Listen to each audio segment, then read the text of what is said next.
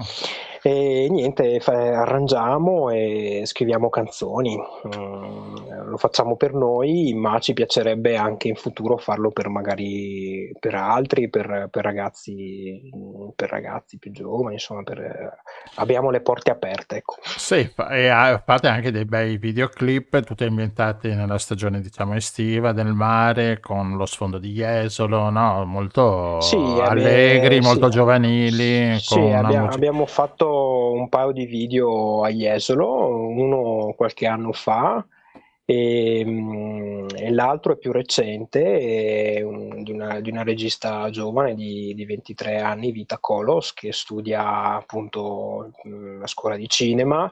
E sì, gli ho chiesto di fare un pezzo per me e abbiamo registrato sulla spiaggia, questo pezzo, sì. Sì, allora il tuo brano mi pare sei Sì, fatta così, sì. no? E anche il video, Sei c'è fatta anche il così. video che è molto bello. Esatto. Sì, Grazie. dopo lo mettiamo e quindi Bene, lo bene. sentiamo. E questo è proprio l'ultimo tuo brano, o forse c'è anche Radio Out? Radio Out è l'ultimissimo, sì, è l'ultimissimo in ordine di pubblicazione, sì, è proprio l'ultimissimo, non ho fatto il video. C'è la versione audio. L'abbiamo messo prima, e quindi l'abbiamo grazie, ascoltato. sono onorato, grazie. No, figurati, grazie a te. E appunto, questi brani abbastanza melodici, ma con buon ritmo, insomma. Sì, diciamo che cerco di mescolare un testo, impegnato con una melodia orecchiabile, in modo da, sì, diciamo che le mie passioni sono i cantautori vecchio stile. Però diciamo che ho voluto fare qualcosa, ricreare qualcosa che fosse un crocevia tra un testo impegnato e una musica così più leggera, anche per riuscire a veicolare meglio magari il testo. Sì, appunto, io li sento tanto estivi, no? Questi brani. Sì, O forse mi sono fatto influenzare dai video, no. Però, Allora, però sono sì. molto, molto estivi. Sì. Beh, effettivamente sì, il video di Sei fatta così, sì, è stato girato d'estate in spiaggia, quindi Sì. giustamente sì. Sì, ma anche gli richiama altri, quello. ma anche Sì. uno dei primi, aspetta, Marianna, anche Marianna è bello, hai guardato anche Marianna. Sei Marianna l'abbiamo preparatissimo. anche già messo altre volte, Marianna. Ma dai, sul Sì, serio? Grazie, fa piacere. E Marianna anche sì, Marianna è bello, è molto sì, spiritoso, divertente, sì, è colorato, e poi Marianna, tanto sì. colorato, no? Sì, è molto colorato, sì, anche là c'era un testo così un po' divertente, che giocava appunto su una ragazza che avevo conosciuto a Milano, e quindi è nato questo testo un po' così divertente, semiserio, che parla appunto di questa ragazza, Marianna, appunto. Ascolta, uscite come cantante, si riesce qua nella zona, è difficile, è complicato? Allora, devo essere sincero, io non sono mai stato particolarmente attivo dal punto di vista live perché ho proprio una predilezione per tutto quello che riguarda lo studio, il lavoro, dalla composizione al mixaggio. Adesso Cioè, a ti piace più cantare, cioè lavorare, fare il pezzo proprio come un artigiano, lavorarci su tutto Sì, mi piace all'interno dello studio. sì, Mm. mi piace molto questa definizione dell'artigiano, sì. Diciamo, magari la differenza è che un artigiano vende, io magari un po' meno, però diciamo che come la definizione della parola sì, mi piace perché è proprio dall'idea di Sì, qualcosa che esatto. fai te, che costruisci e poi presenti, diciamo, al pubblico, insomma. Mm. Ehm, Vabbè, sì, certo, sicuramente adesso con la situazione è tutto molto più difficile, che sia live o anche i concorsi che ho fatto, in quelli sì, ho fatti parecchi. Avevo fatto il festival show, e insomma, poi vabbè, tutte quelle cose che penso che tanti cantautori come me avranno fatto, selezioni, da X Factor a quelli più commerciali a quelli diciamo più Voci Domani, sì. Castrocaro, tante cose, insomma così.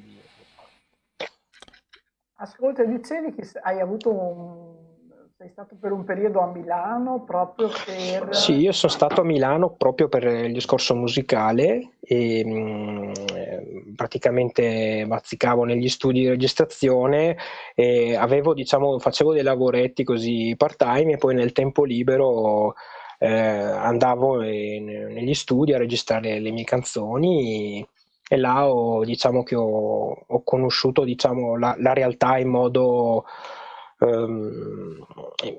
professionale, nel senso che mi sono avvicinato a degli studio professionali e ho fatto anche dei corsi come fonico, quindi all'inizio sono entrato, diciamo,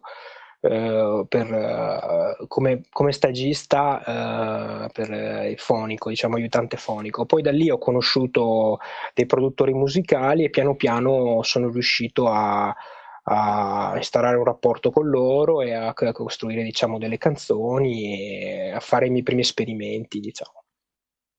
Quindi una città che offre molti stimoli, credo, no? E anche, vabbè, Sì, Milano dal punto di vista musicale sicuramente offre tantissimi stimoli.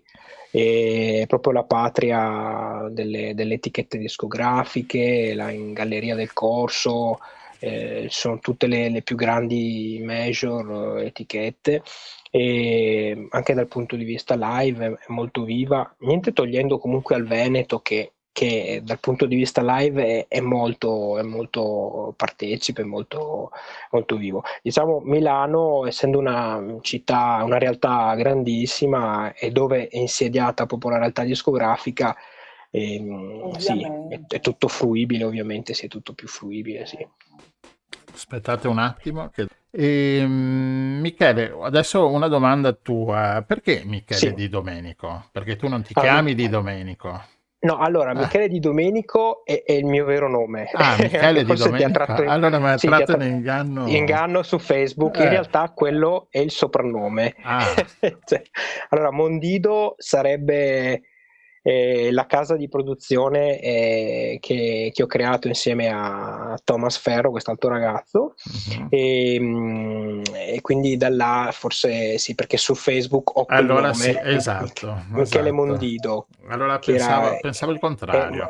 no, Dido era praticamente il mio soprannome quando andavo a scuola Vabbè, e Dido. Mon, esatto, e Mon l'ho attaccato il mondo di Dido, vabbè, non è una cosa bello, così però. interessante, Carino, però sì, tutto qua. Va bene, tu hai iniziato da Ho iniziato, allora, io ho bimbo. iniziato da piccolissimo, prendevo come tutti.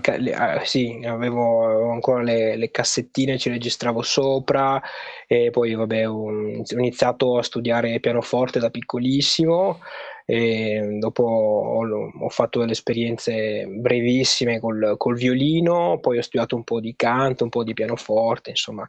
E poi ho proseguito il percorso da autodidatta. A 16 anni mio padre mi ha comprato la mia prima tastiera e ho iniziato a fare le mie prime canzoni, che facevo ascoltare e poi ritiravo subito perché dopo un po' mi rendevo conto che erano delle cose inascoltabili. Che però insomma hanno aiutato, perché insomma sì, tutto. certo, assolutamente sì, Esatto. sì, certo. Va bene, però allora per trovarti, allora, diciamo che su Facebook sei Michele Mondido, mentre su YouTube hai il canale YouTube dove ci sono tutti i tuoi video, che sono belli, sono ben creati, esatto. Grazie. sono ben costruiti, Grazie. belli, insomma. Grazie. Grazie. E dopo noi metteremo anche il link sulla nostra pagina di YouTube, e quindi chi vuole va a sentirsi le canzoni di Michele Di Domenico. Va bene? Grazie mille per essere stato con noi e grazie mille. Ci risentiremo ancora. Quando hai nuove canzoni scrivici che le mandiamo volentieri. Stiamo producendo un paio di canzoni nuove adesso, quindi volentieri. Perfetto. Grazie mille. Grazie a te, Michele. Grazie. È stato un piacere, grazie. Ciao. Quanto male fa la tua stupida allegria quando il giorno dopo non c'è più. Quanto male fa la tua bocca sulla mia quando il giorno dopo non c'è più. Così spietata come poche ed incantevole come note, e parla pure male di me. Va bene così, e tutto il resto che importanza, sei fatta così, confondi una bugia e una verità, sei bella così, appena sveglia senza trucco, sei fatta così.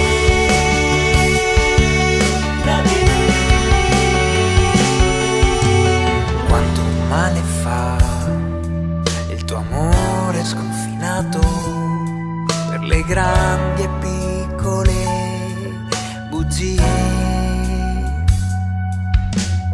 e tu cercherai in un uomo già sposato di appagare tutte le tue fantasie, così egoista come poche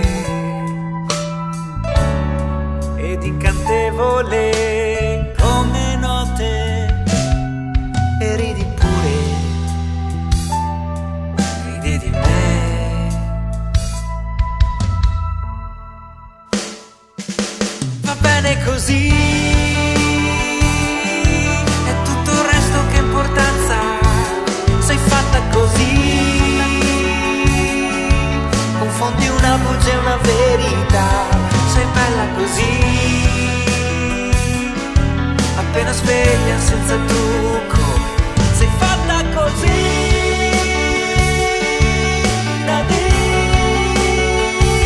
Sei fatta così, prendi pure senza dare mai, fermiamoci qui, un'altra scusa inventerai, sei bella così, ottieni tutto ciò che vuoi, ti piace così.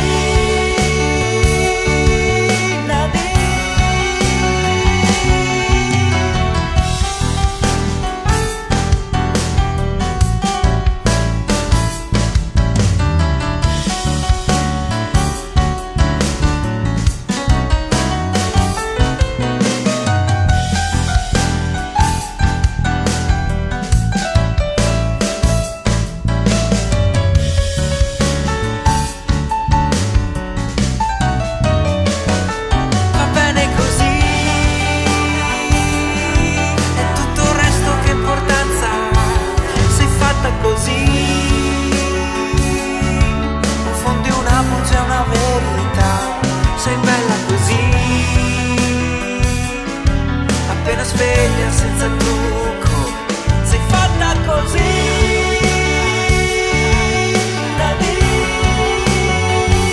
Sei fatta così, prendi pure senza dare mai, fermiamoci qui, un'altra scusa inventerai, sei bella così, ottieni tutto ciò che vuoi, ti piace così.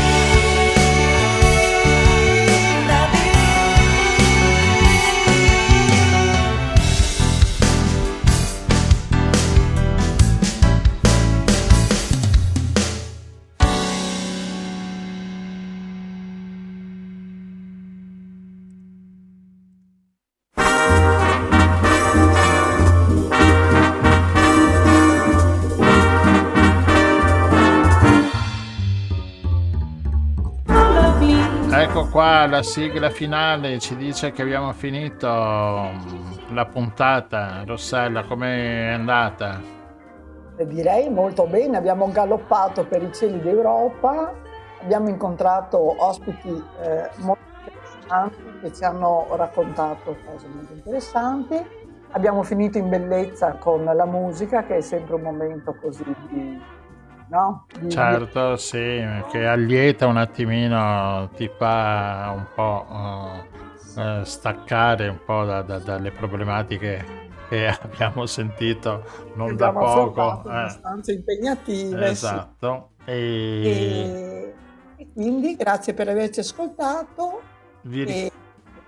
Vi ricordo di mettere sempre il mi piace su tutte le cose, di iscrivervi. Chi non è iscritto ancora su YouTube, iscrivetevi su YouTube, e così avete subito l'avviso quando iniziamo le nostre puntate. Ricordo che giovedì c'è Nota nelle note di Lorella, e niente, ci avviciniamo a Natale. Lunedì prossimo puntata? Saremo buonissimi. Saremo buoni, come il dolce e il mandorlato. Natale siamo tutti più buoni. E anche come... Bene. E a lunedì prossimo allora. Ciao a tutti. Grazie a tutti, ciao.